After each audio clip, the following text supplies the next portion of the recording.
This show is part of the Transpodcaster Visibility Initiative.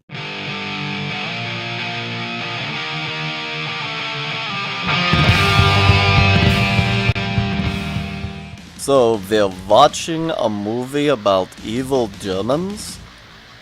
Why do I feel a bit attacked here? Hey, you're evil, buddy, but you're certainly no rapist Nazi. Well, that is true. So what do we got? Just another run-of-the-mill WW2 action war movie? Well, not exactly, my chimpanzee chump. Given that this is your show, let me guess, Nazi zombies? Are we watching a Call of Duty Zombies movie? Again, my furry friend, it is not quite that, okay? So, what the hell are we watching then? Tonight, we give you Bad Robot's first and only R-rated feature film, Overlord.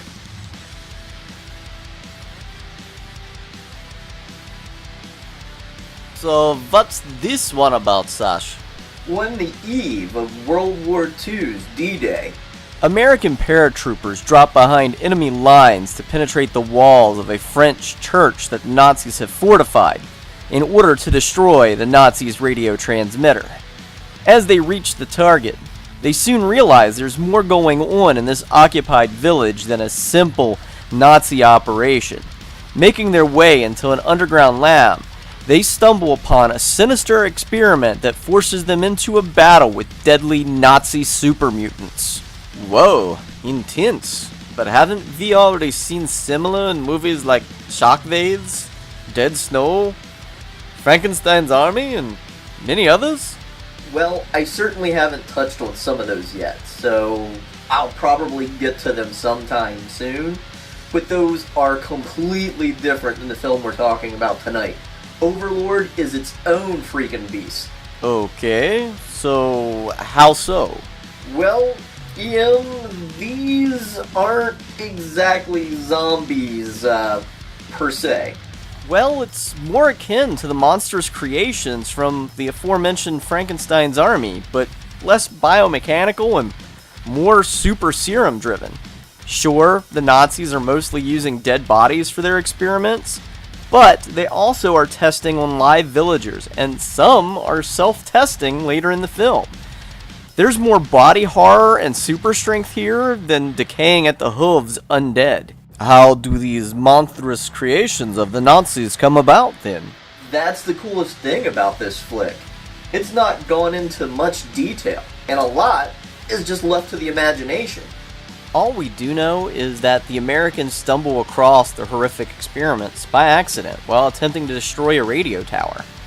The Nazis discovered this fantastic chemical under the church of the French village they occupied, and now are somehow using its villagers to purify, filter the tar-like substance into some super soldier formula. As to if there's any backstory to why the chemical was under the church, or how the Nazis derived the chemical could be used in such a manner, well, it's never really explained or fully revealed. Isn't that some legit sequel baiting right there? Maybe, but sincerely, I honestly doubt it.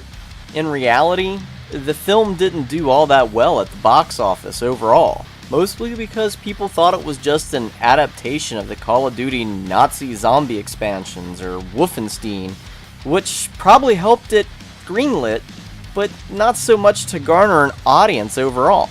But did you like it? Is it worth seeing? Oh my god, Ian. If you missed this theatrically, you certainly missed out. This film is beyond worth it. Honestly, if you haven't seen it yet, just forget this review. Hell, forget how the trailers advertised it. Much like Predator and From Dusk Till Dawn before it, if you forget that this film has any horrific or sci-fi elements to it, it's a total shock once you get into the village. It almost starts out as a straight-laced war movie.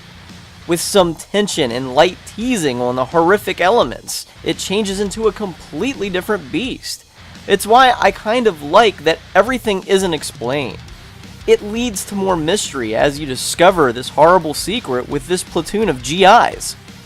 This film does sound truly intense. Oh, it so is. And get this, you definitely get some eye candy. Let me tell you, Kurt Russell and Goldie Hawn sure do make some gorgeous children. Oh, I agree. Oh, yeah, I so agree. I think we're on completely two different pages here, Ian. I don't disagree with you, but I was primarily talking about Wyatt Russell. Oh boy. Oh, yeah, I guess. He's actually in this movie. Kate? Sadly isn't. Well, anyways, it's a great film. If you haven't seen it and you like action, adventure, World War II movies, Nazis, super mutants, check it out. Well, until next time, I am cruelly yours, your first and only transgender horror hostess, Sasha, the Princess of Darkness, telling you to take scare, creep it real, and of course, as always, wishing you unpleasant screams.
Boys.